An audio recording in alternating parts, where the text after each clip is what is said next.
They gave me 4 hours to fail. That was the deal, and nobody hid it from me. I had 4 hours alone with the Decipher. And when the clock ran out, they would walk me back to the transport, wipe my access, and tell the next human the same thing they told me. The galaxy had been failing in front of this thing for 900 years. They expected me to fail faster and quieter and then go home. My name is Wendell Akafaras. I fix languages for a living when there is work, which is not often. I read the ones nobody else can read. I am not famous. I am cheap. That is why I was standing in a freezing white room on a station that orbited a dead star, looking up at a slab of black stone 14 m tall. The cold was the first thing. They kept the room near freezing because the cipher hummed when it got warm, and the hum did something to the older species that they did not like. I am human. The hum just made my teeth ache. So I stood there with my breath fogging the air and my fingers going numb inside my gloves, and I looked at the thing that had beaten everyone smarter than me. It was covered in marks, thousands of them, every face of the stone, top to bottom, edge to edge, crowded with little shapes that curled and stacked and tangled into each other. They did not look like writing. They looked like frost on a window, if frost could think. The light in the room moved over them, and for a second I would swear the marks moved too, but that was just my eyes being tired. A door opened behind me. I did not turn around. I already knew the sound of those legs. "You are wasting your allotment," it said. Its name was longer than my whole family tree, so I called it 7 in my head, and never out loud. It was Kelty. The Kelty are the reason mathematics exists in a useful form across half the galaxy. They think in numbers the way think in breakfast. 7 was tall, thin, made of angles, and it had folded itself in the doorway in a shape that meant in their body language mild disgust. "I have 3 hours and 51 minutes, I said. "I am using them to look." Looking has been done. 7 came closer. Its feet made a clicking sound on the floor that I felt in my back. Teeth. 904 years of looking by minds that do not tire, by the Oron who forget nothing, by the Synthar who are a billion thoughts at once. You are a man with one brain who reads old human books for money. What do you imagine you see? I did not have a good answer, so I gave the honest one. I don't know yet. That seemed to satisfy something in it, or maybe disappointed in a way it enjoyed. It settled into a corner to watch. They always watch. The humans before me had described it in their reports. You are never alone with the cipher. You are alone with the cipher and an audience that has already decided. You are a clown. I walked the length of the slab, then I walked it again. I touched it once, just my fingertip, and pulled back fast. It was colder than the room, cold enough to hurt. "The surface temperature is fixed," 7 said, watching me flinch. "It does not change. Another thing that has been measured 10,000 times. "Right," I said. I kept walking. I was not really thinking about the marks yet. I was thinking about my mother, which is a thing my brain does when I am frightened, and I was frightened, though I would not have said so. She had a voice recorder once, a cheap little thing near the end of her life, and she could never work it. She held it the wrong way around every single time. She would press the button and speak into the empty end and wonder why it never saved anything. I used to laugh at her. I would give a great deal now to hear One of those recordings she thought she was making. I shook that off. The clock does not care about your mother. Here is what 900 years of work had decided about the Vesh cipher. And I had read all of it on the transport in. The marks were a language, everyone agreed on that. The trouble was that no arrangement of them produced meaning. Read left to right nothing, read in columns nothing, read as math, as music, as map, as code, as prayer. Nothing and nothing and nothing. So the great minds had concluded that the meaning was not on the surface at all. The cipher, they said, was a shadow, flat picture of something that lived in more dimensions than three. To read it, you had to imagine the object that would cast this exact shadow, and no one had ever managed to imagine it correctly. That was the consensus. That was the wall.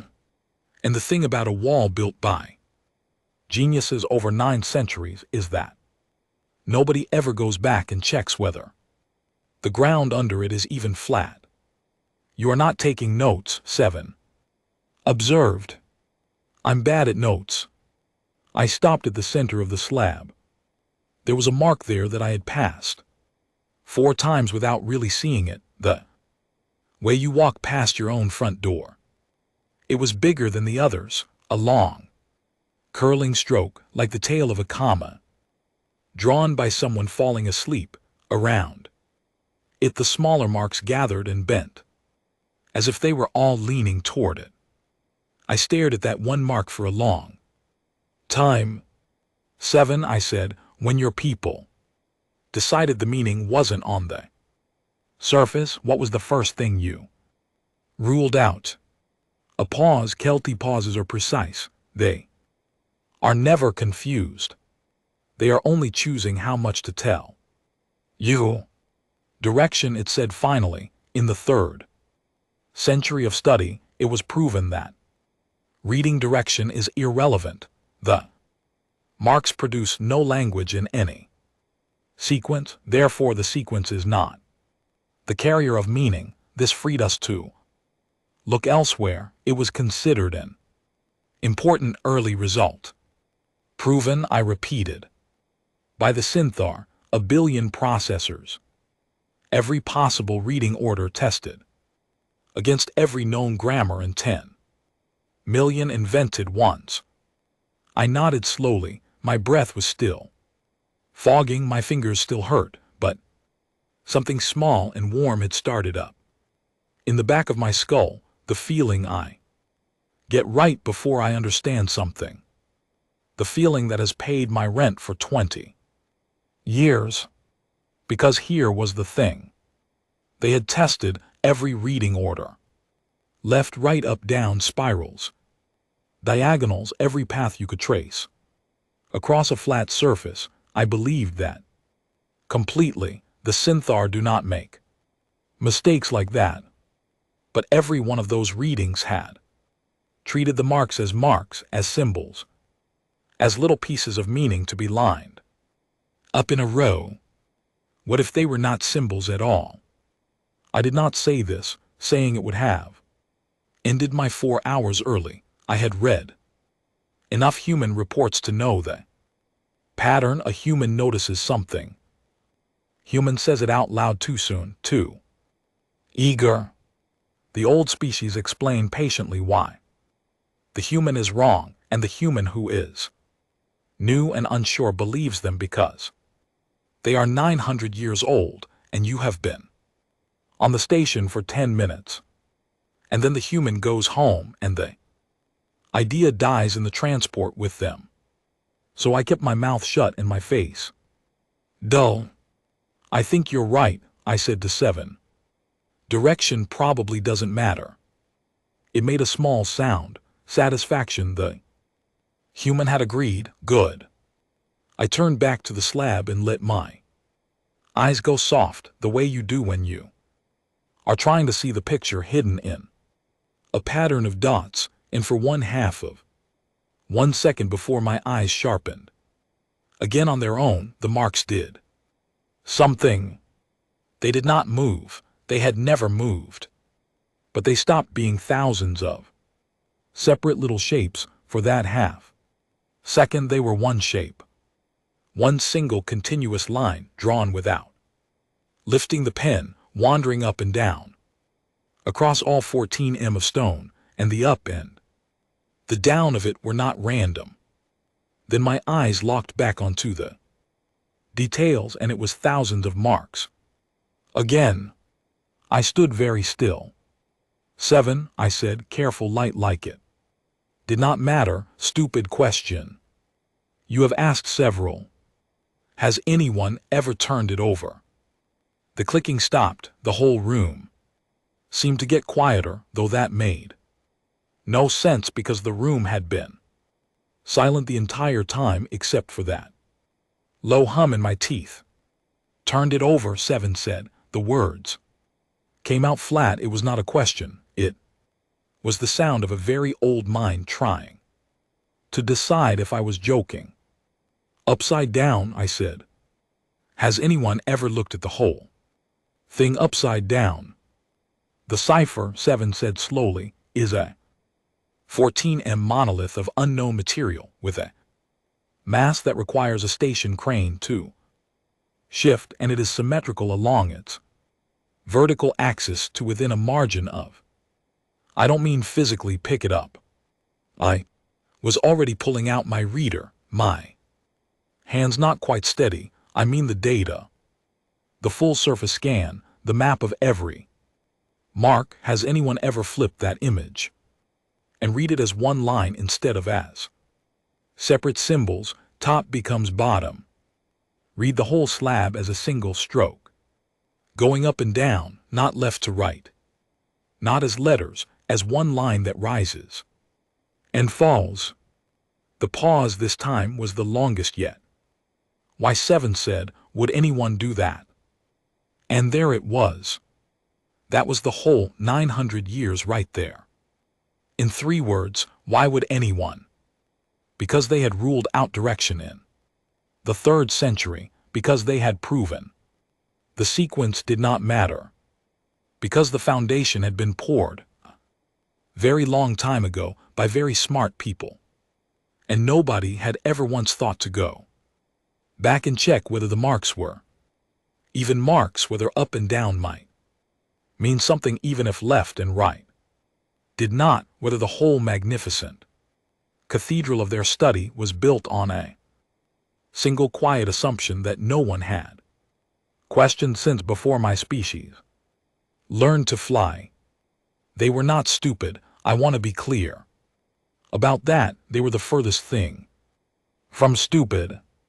They were so brilliant at the hard part that they had stopped 9 centuries ago checking the easy part.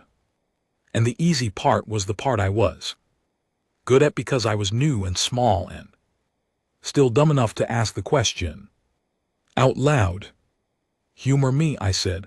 I've got 3 hours and 38 minutes. Can you pull the full surface map to my reader? 7 did not move for a moment.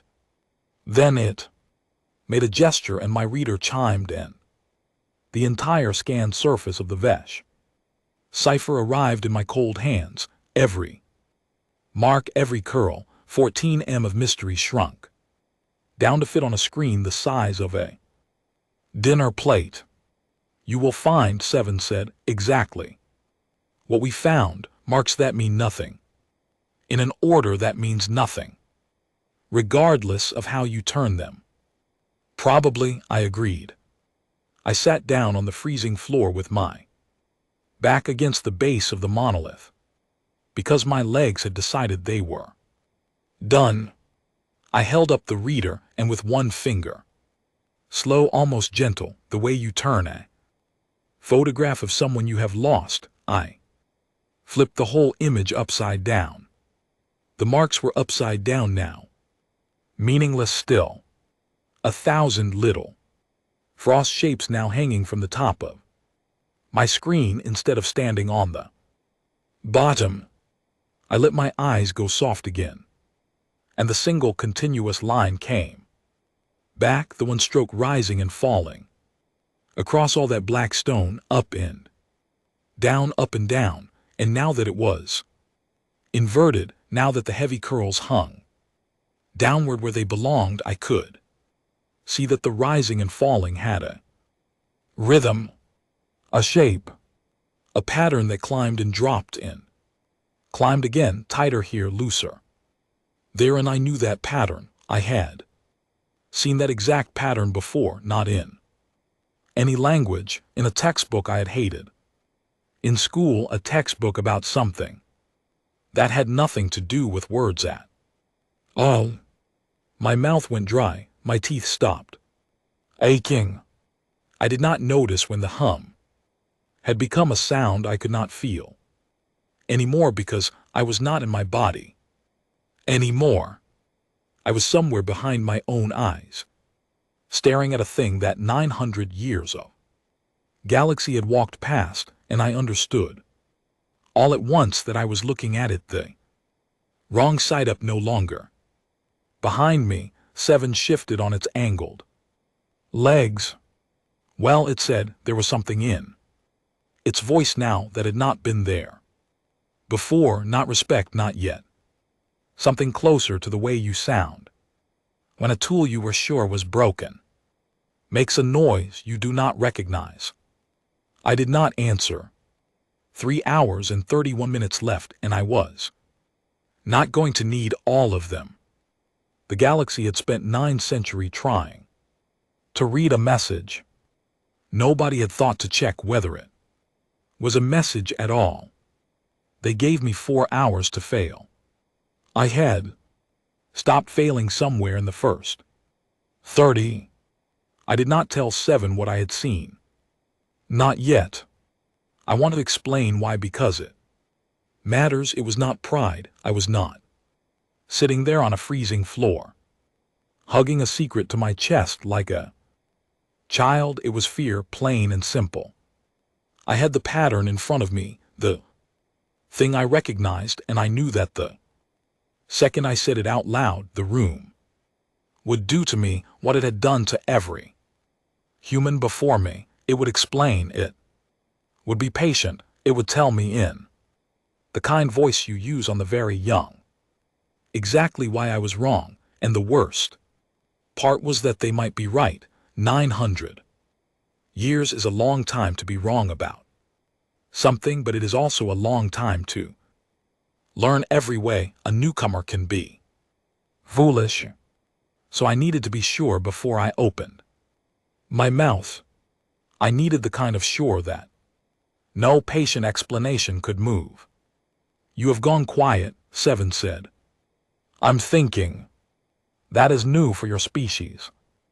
I let that one pass. I was used to it by now. Humans had a reputation out here, and it was not a flattering one.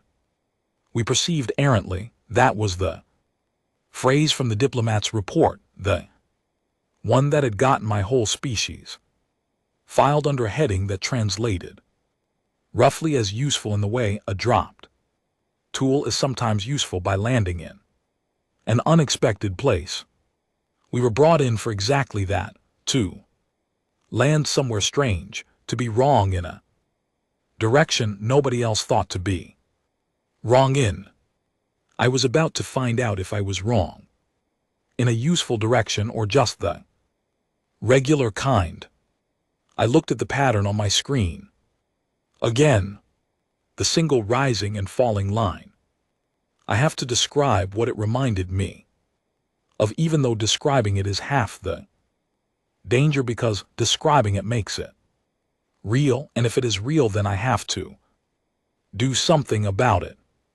When I was young, before languages, before any of this, I wanted to be an engineer. I was bad at it. I failed out of it in a single brutal year, but in that year I had spent long nights staring at one particular kind of picture, the kind that shows a sound drawn as a line. You speak into a machine, and the machine draws your voice as a line that climbs and drops tight where the sound is High loose where it is low, busy where there are many sounds packed together, and calm where there is silence. A waveform, that was the word, a picture of a sound frozen in place. That is what the Vesh cipher was, upside down, read as one stroke instead of a thousand symbols. It was a waveform. It was not a message written in a language. It was a recording of a voice. I felt something move through me that I did not have a name for, and I'm a man whose whole job is finding names for things. 900 years, the Kelti, the Oron, the Synthar, every great mind in the Concordance, all of them had spent 9 centuries trying to translate a song. They had been so certain it was writing that it never once occurred to a single one of them to simply listen. Why would it? You do not listen to a wall, you read it. But the marks were not writing. The marks were the line a voice draws when it is recorded. And the reason no one had ever cracked it was the reason man cannot read his own native language. If you hand it to him upside down and tell him it is a code, they had been staring at sound and demanding that it become words, and sound does not become words by being stared at. Sound becomes words by being played. I needed to be sure. I said that twice. Now, and I mean it both times, I zoomed in on one section of the inverted line, the busy part near the center where the heavy curling strokes at that I had noticed an hour ago. In a waveform, a section like that means a loud, complicated sound, a burst, maybe a word with hard edges, and if the marks really were recorded voice, then the spacing between the busy parts should not be random. Voices have rhythm, they pause, they breathe. The silences between sounds are as regular as a heartbeat, because the thing making the sounds has lungs, or whatever it has instead of lungs, and lungs need to work in time.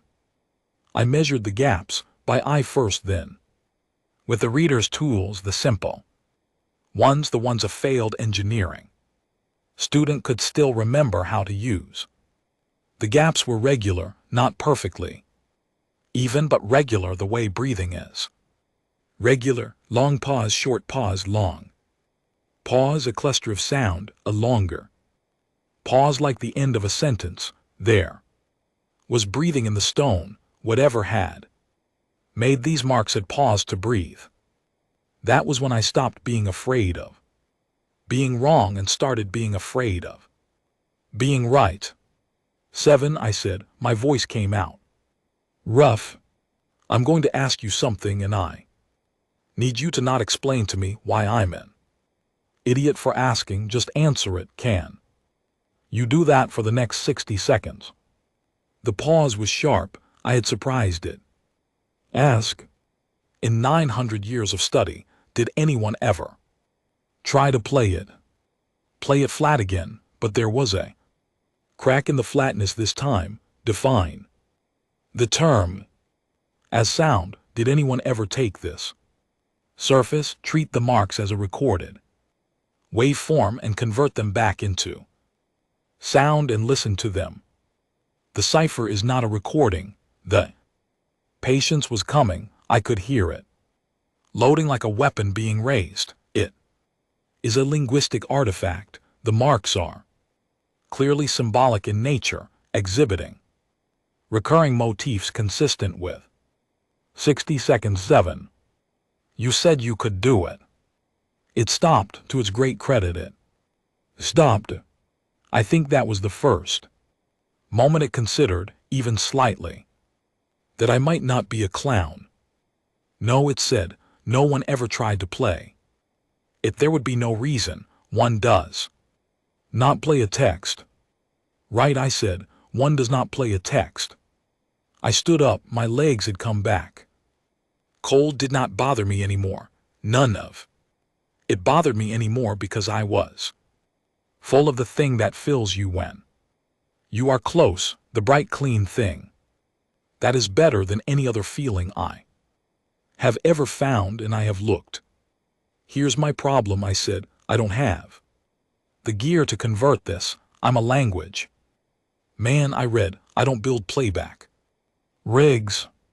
What I need is to take this waveform, this line, and feed it through something that turns a drawn sound back into an actual sound. And I need to do it before my 4 hours run out, because I have a very strong feeling that the moment I'm gone, this idea goes with me, and the next human gets the same 4 hours and the same monolith and the same audience telling them direction doesn't matter. 7 was very still. The hum filled the silence. I had stopped feeling it, but I knew it was there.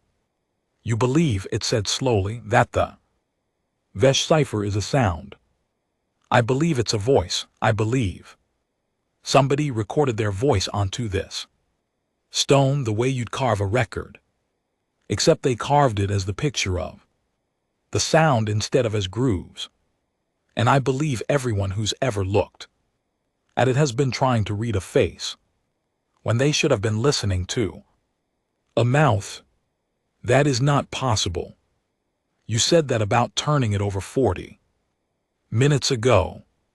The Kelti do not have faces the way do, but there are things that happen in the angles of them, small shifts, and I had been reading bodies and languages my whole life, and I watched something shift in 7 that I had not seen shift before. It was not belief, it was worse than belief. For it was doubt.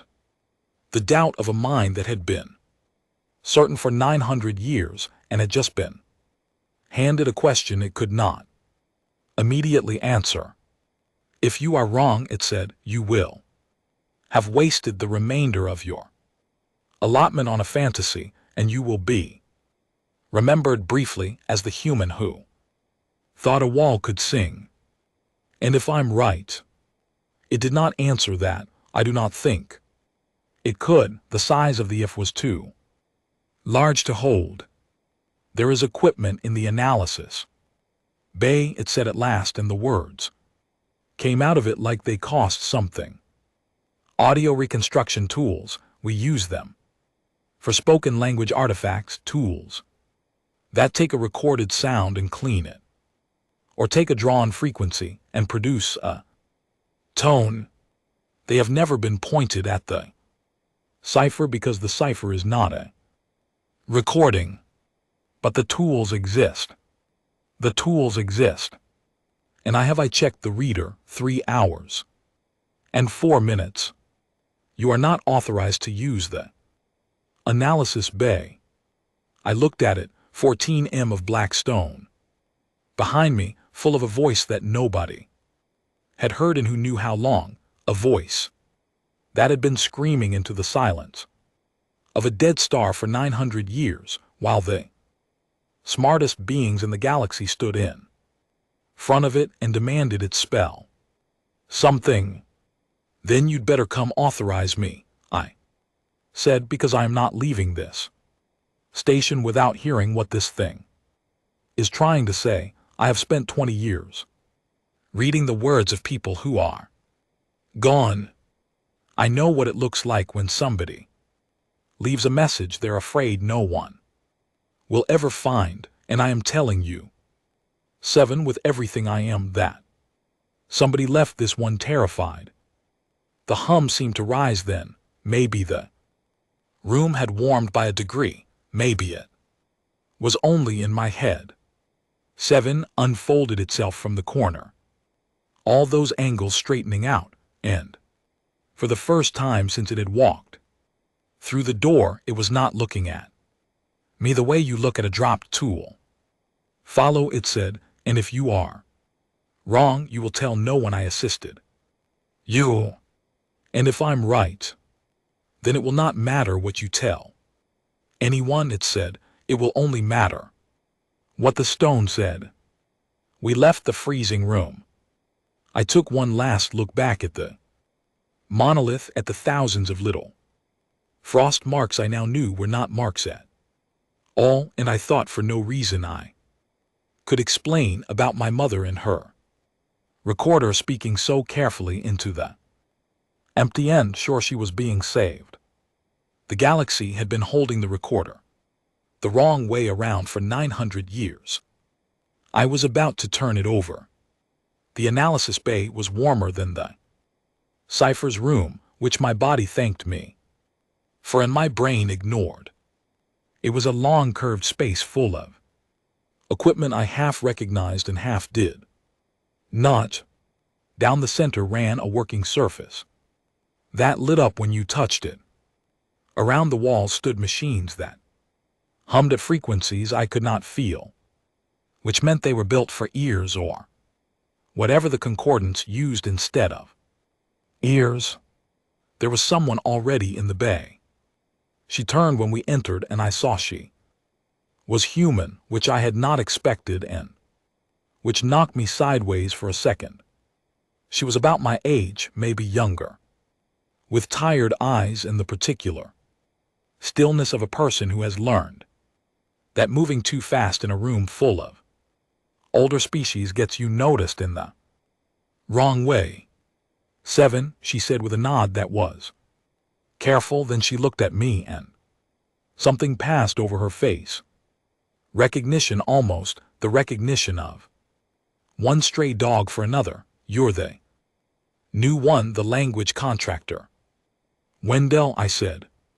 Margaret, she did not offer a hand. We had both learned, I think, that gestures meant for humans look strange to the things that watch us. They give you the 4 hours too. I'm an hour too.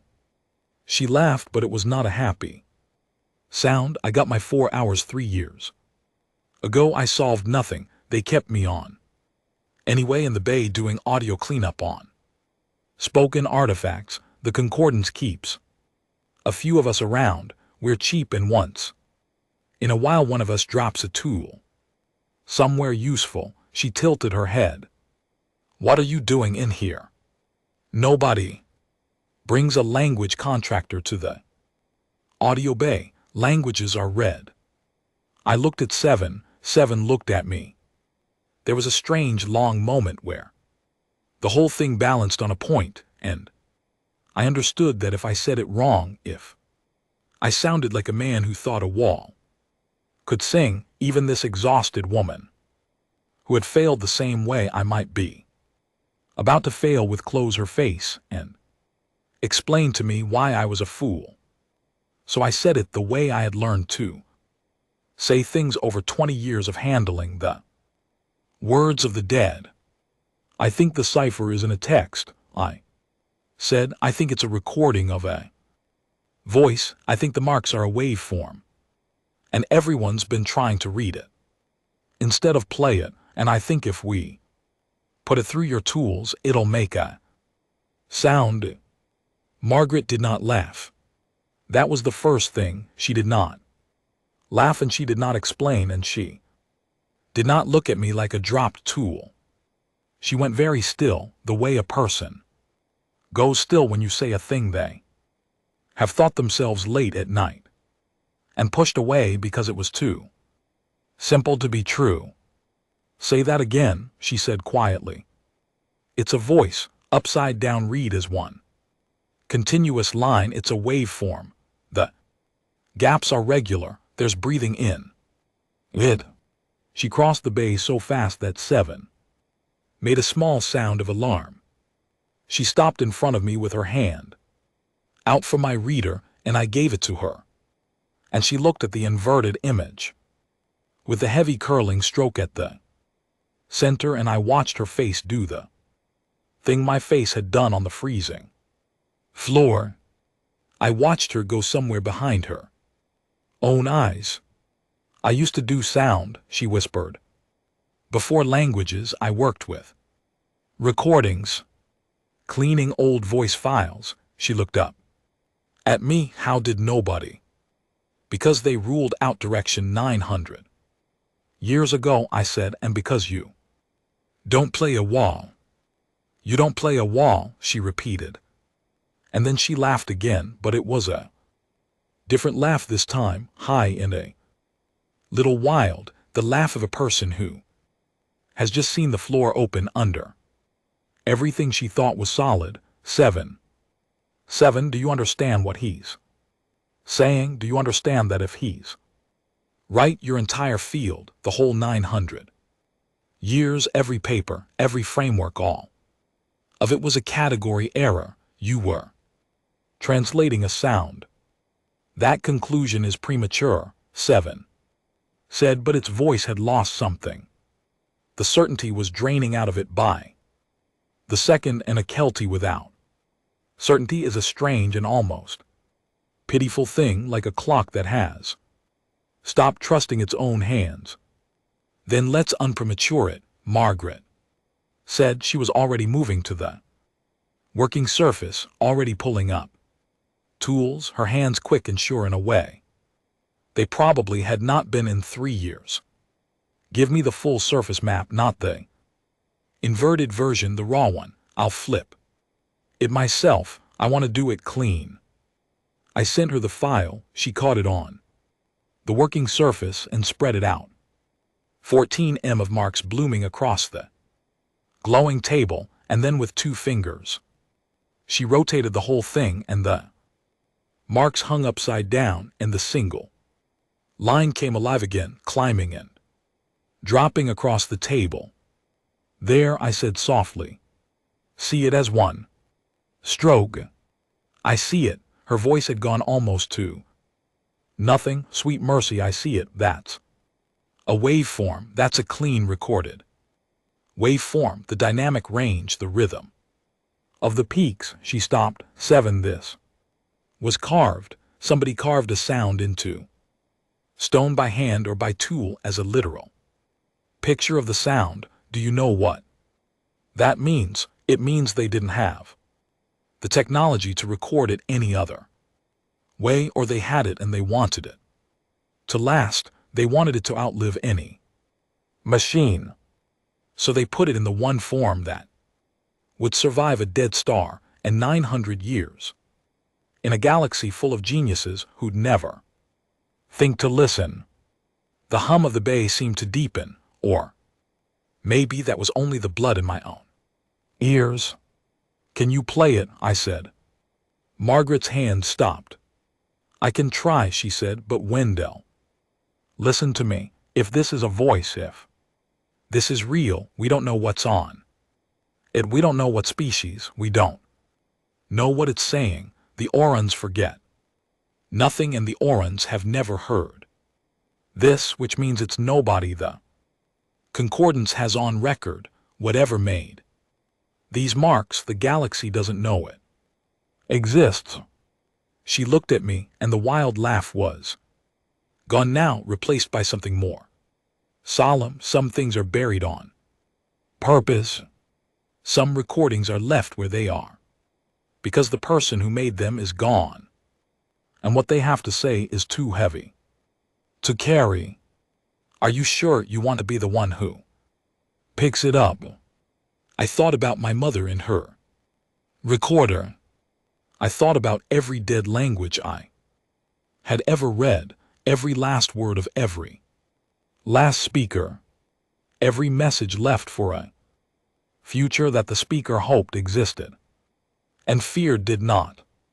That's the whole job, I said, picking up what people leave behind. Somebody carved their voice into a mountain and threw it at a dead star because they wanted to be heard before the silence took them. Were the first ones in 900 years who figured out how to listen. We don't get to walk away from that. Margaret held my eyes for a long moment. Then she nodded once and turned back to the table. Then let's listen, she said. 7. I need the audio reconstruction array, all of it. And I need you to not stop me because I am about to do a thing this bay was never meant to do. And if you alert anyone before we have a result, they'll shut us down out of 900 years of pride. And we will never get this chance again. 7 did not move for a long, terrible moment. My people, it said quietly, have studied this object for 30 generations.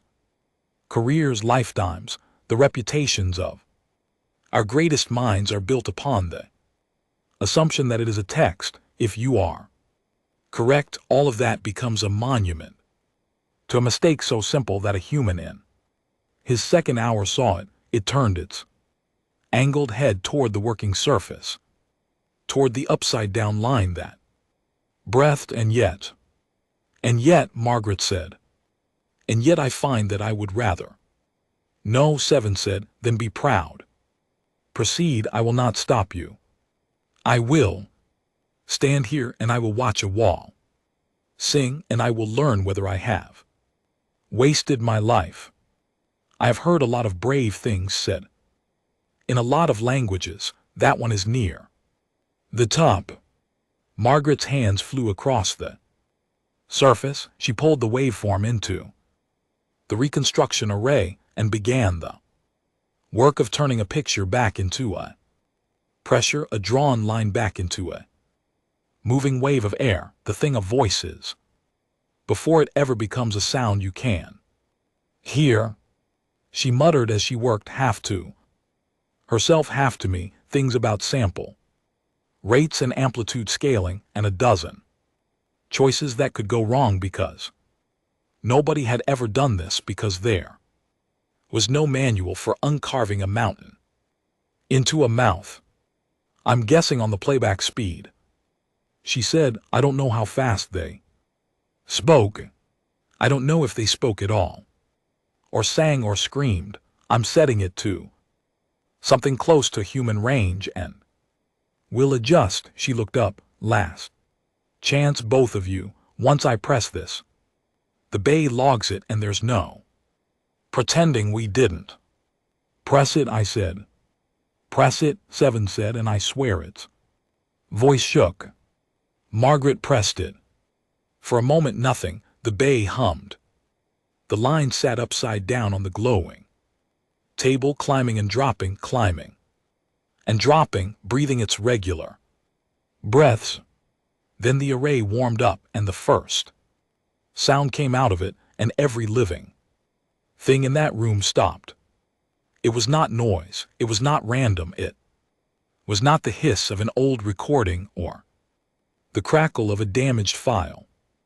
It was a voice, a real voice, speaking in a language none of us had ever heard, in a tone that needed no translation at all, because some things cross every barrier between every kind of mind. The voice was speaking carefully, slowly, the way you speak when you want very badly to be understood and you are not at all sure that you will be.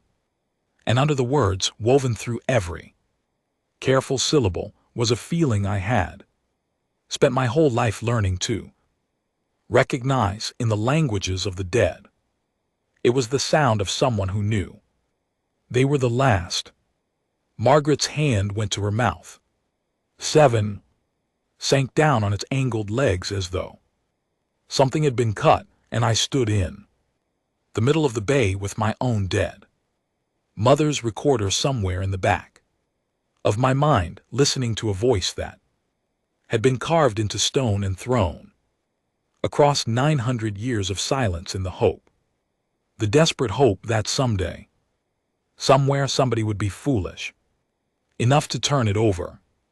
Wendell, Margaret whispered, not looking away from the table, it's talking to us.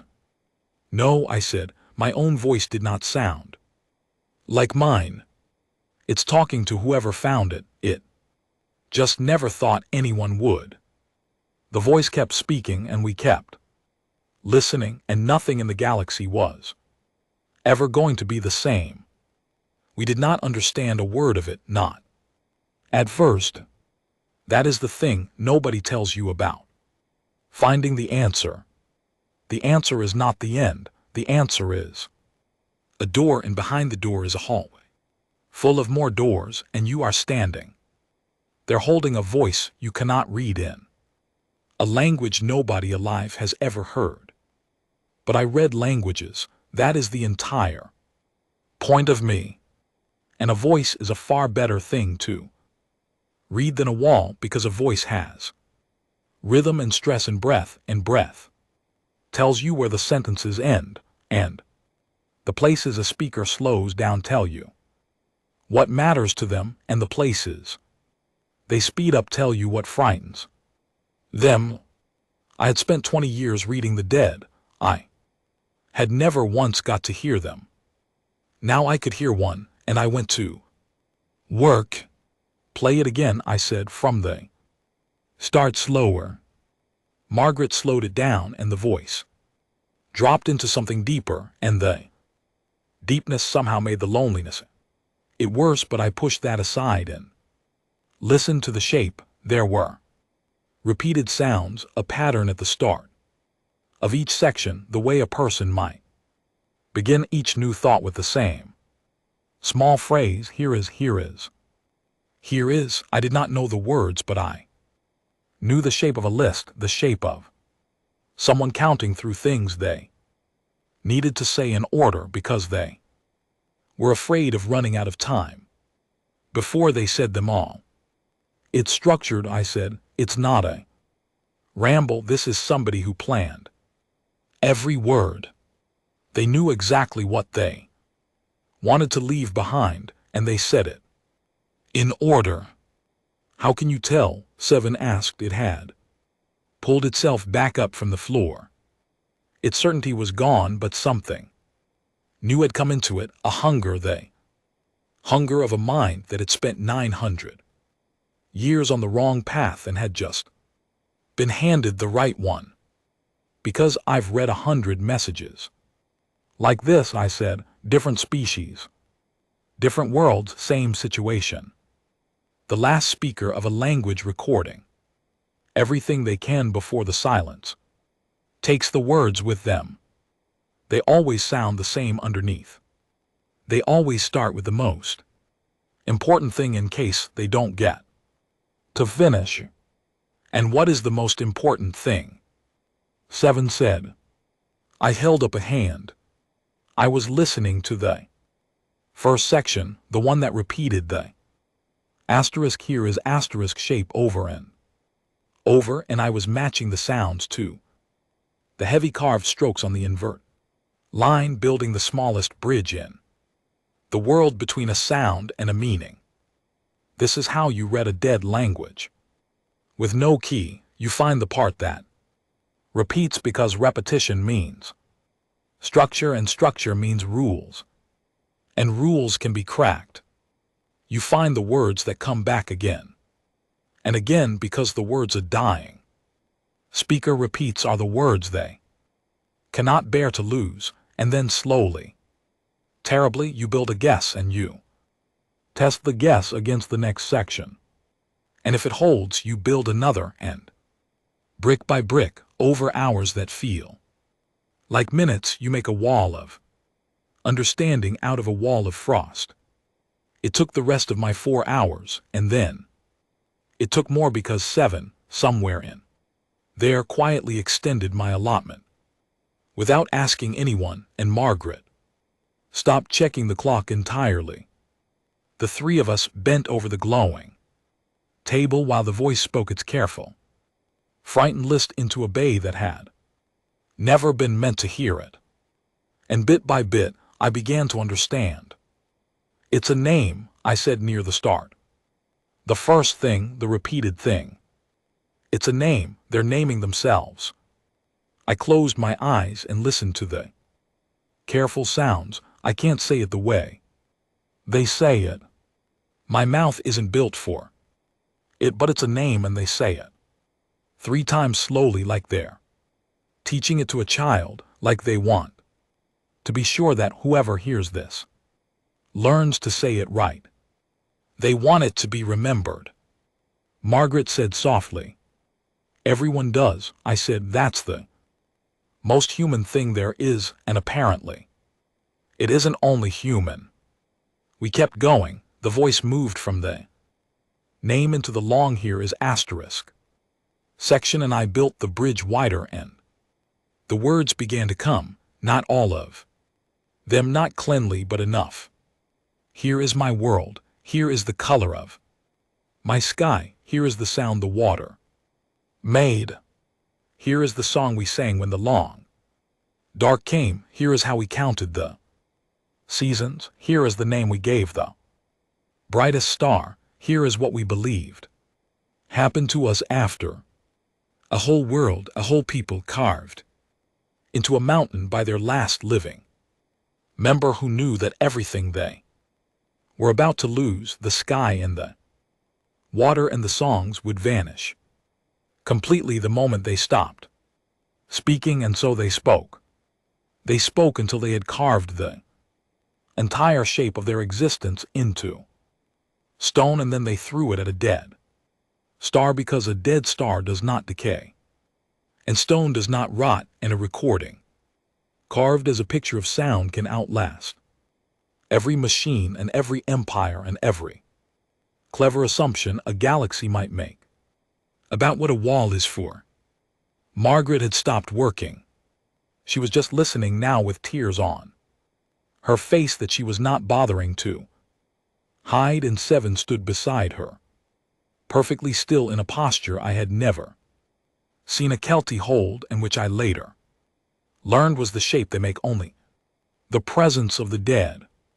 Why did they not simply ask for rescue? Seven said. Its voice was very quiet. If they were the last, why not a call for help? Why a museum? Why the color of the sky and the sound of the water? These things cannot save them, because they knew help wasn't coming.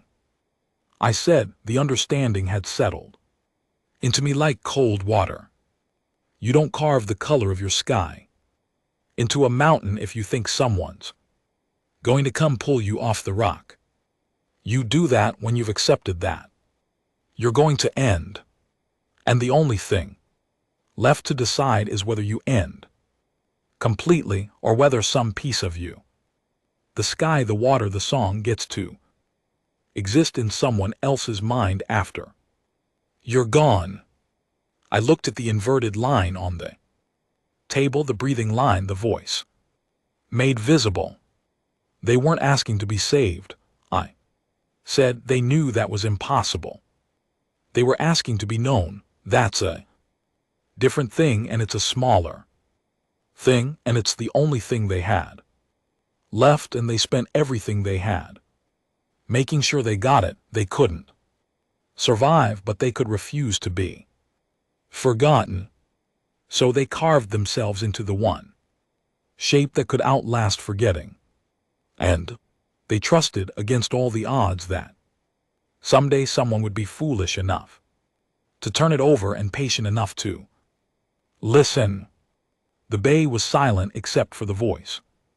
900 years, Margaret whispered. 900 years they were here talking, and the smartest beings in the galaxy stood in front of them and demanded they be a puzzle to solve instead of a person to hear.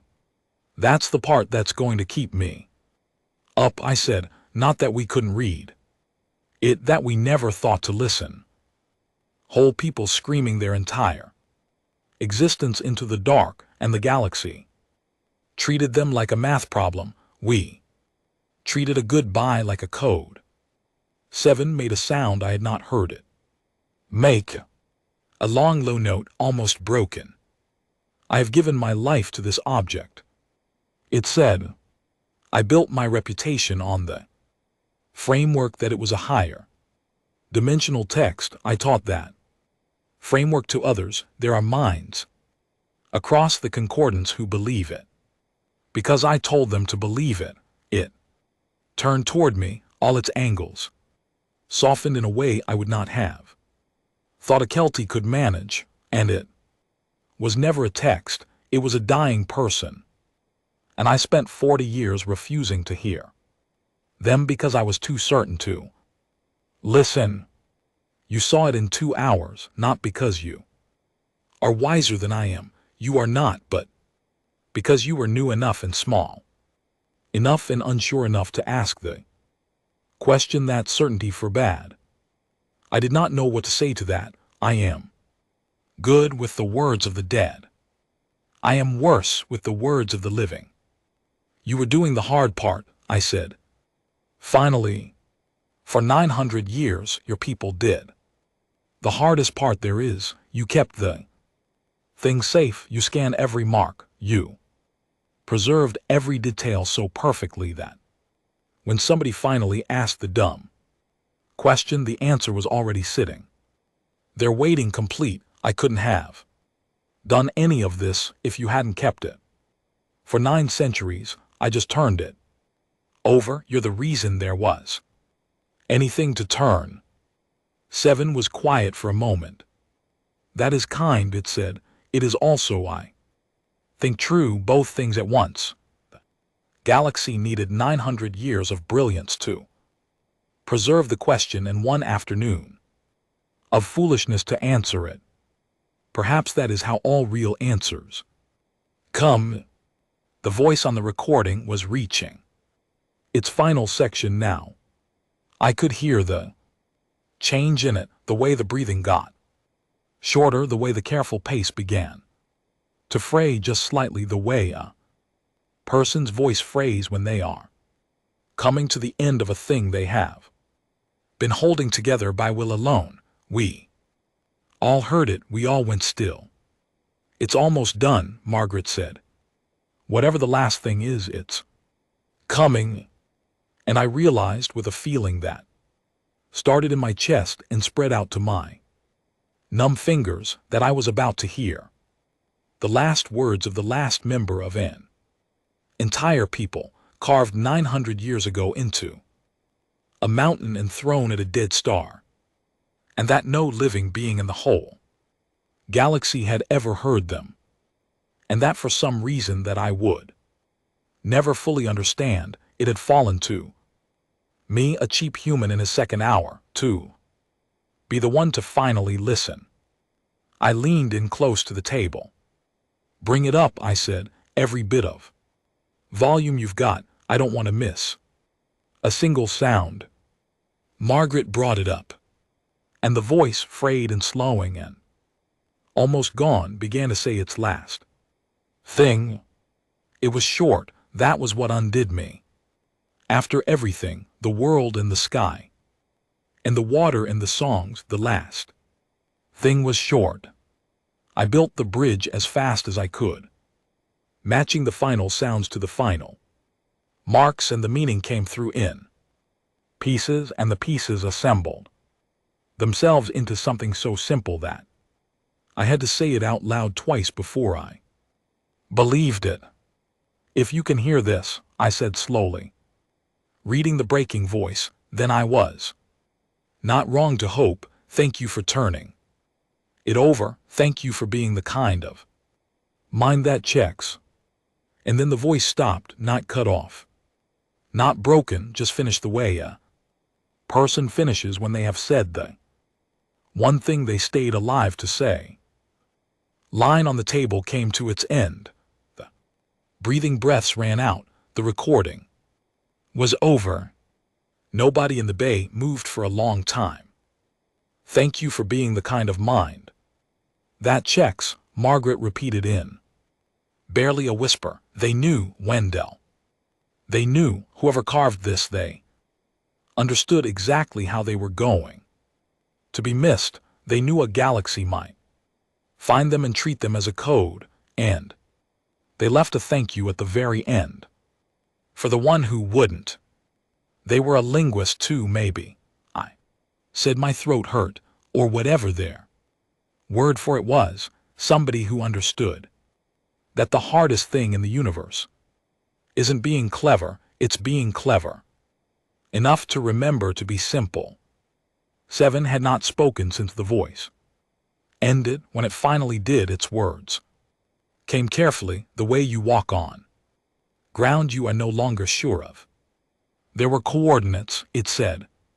In the final third of the recording, I did not mention them while the voice still spoke because it felt wrong to interrupt, but there is a sequence in there that the array flagged. numbers, location. I had heard it too, woven into the section about the brightest star and what they believed happened to them. After I had taken it for poetry, it was not poetry. They left a map, Margaret said. They left the way back to where they were, Seven said, their world or what remains of it. The recording was made on the surface of the Decipher's monolith. But the monolith was found in a dead system far from anywhere we have records of intelligent life. The coordinates point elsewhere to a place the concordance has never charted. A place where, if the recording is true, an entire people lived and sang in, counted their seasons and named their brightest star, and then ended alone, with no one to remember them but a mountain. I looked at the three of us standing around a glowing table in a quiet bay, holding the only copy of a dead world's heart. Then somebody should go, I said. Somebody should go and find their world, and stand on it and know its name, so that when the next mind asks who they were, there's an answer, not a code. An answer, that, Seven said, is not a decision. For the three of us, the concordance will want this, all of it. Recording, the method, the coordinates. There will be committees, there will be claims, there will be a great many old and powerful minds who do not enjoy being told that their 900 years were spent holding a recorder the wrong way around. It paused, and there will be a question asked very loudly of how human in his second hour solved what 30 generations could not. A cold feeling went through me that had nothing to do with the temperature. They're going to take it, I said. Aren't they? The work, the credit, the whole thing? Almost certainly, Seven said, and I appreciated that it did not lie to me. You are a contractor, you are cheap. You perceive errantly.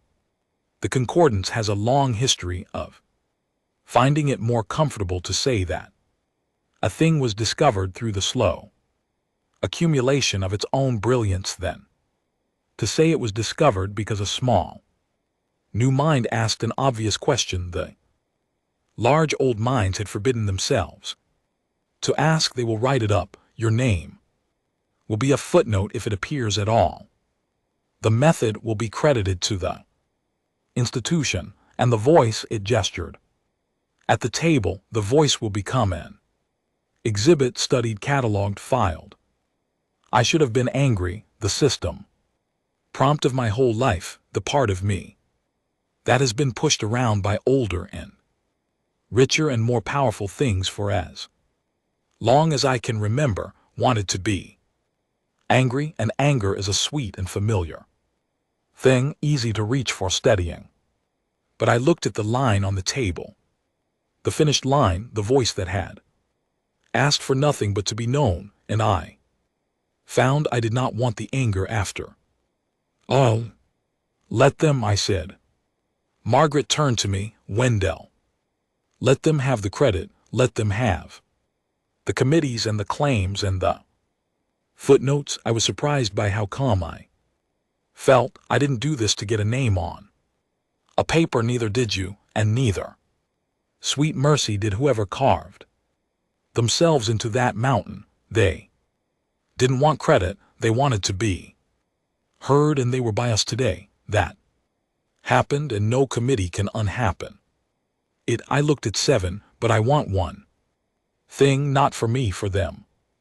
Name it, Seven said. When the concordance writes this up, I said, however they want to tell the story, however small they want to make me, I want the name in it, their name.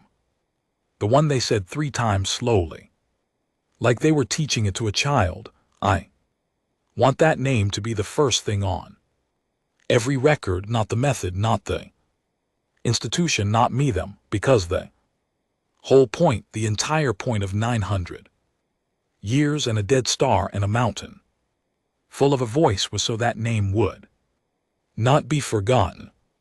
If the concordance takes everything else, fine, but they will say that name.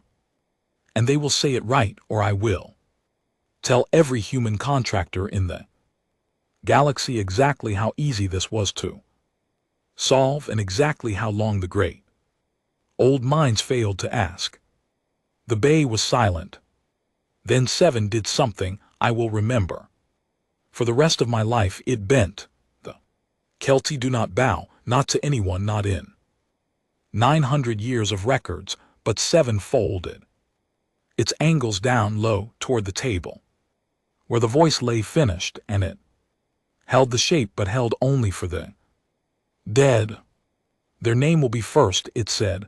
I will spend whatever remains of my reputation to make it so. It is the least I owe them for the 40 years I refused to listen. It straightened, and it is the least I owe you, Wendell Acaferi, for teaching an old and certain mind the most difficult thing it has ever learned, which is to check the obvious, Seven said, before building a cathedral on top of it. They came for the work within the week, exactly as Seven said they would. The committees convened. The claims were made. The method was credited to the institution, and my name became a footnote, and Margaret's did not appear at all, and we both knew it would go that way, and neither of us minded as much as we should have.